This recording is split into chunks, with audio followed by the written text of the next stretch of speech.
name's Jimmy Napoli. I'm a native New Yorker. I was born on Manhattan Island. I was raised in Queens, Brooklyn, and the Bronx. I've been living in Manhattan now for about 18 years, and that's how long I've been a New York City tour guide. My main area of expertise is on American Revolution, creation of the federal government, and the early abolition movements. And if you want an informative tour of New York City, delving into the history, the people that made this city great, really, what is a city if it's not the people that created it? I'm the guide for you. I'm standing here in Trinity Church Cemetery. This is where you'll see some of the most famous and friendliest New Yorkers you'll ever meet in your life. Trinity Church was first chartered in 1696. Captain William Kidd raised the steeple for the first church on this location. This one we're looking at behind me was built in 1846 by architect Richard Upjohn. It's a neo-Gothic design. Trinity Church is the wealthiest Episcopalian church in the entire world.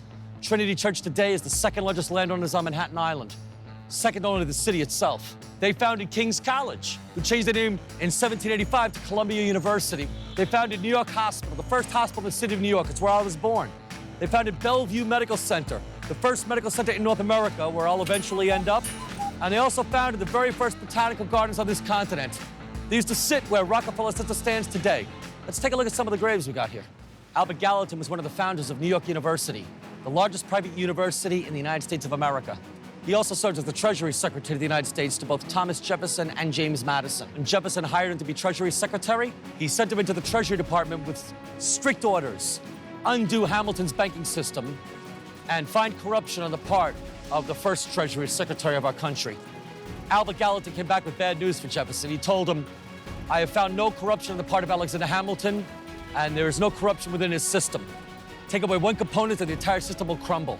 But today, Albert Gallatin is buried only a few yards away from Alexander Hamilton himself, my personal favorite New Yorker. There are two kinds of New Yorkers. New Yorkers by chance, like myself, that were born here, and New Yorkers by choice, like Alexander Hamilton, who came here and recreated themselves. At 9 years old, Hamilton's father abandoned his family in the Caribbean. At 11, his mother died of a fever and he was orphaned.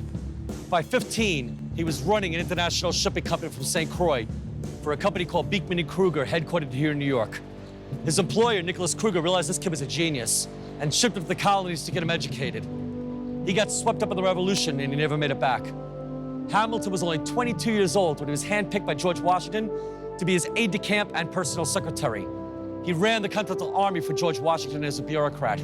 Hamilton reprimanded generals who were letters to Congress, he kept military inventory.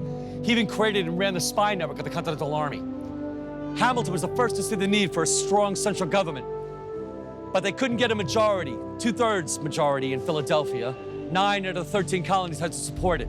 So Hamilton returned to New York, and he began bombarding American newspapers with a series of essays called the Federalist Papers. These are the greatest political essays in American history.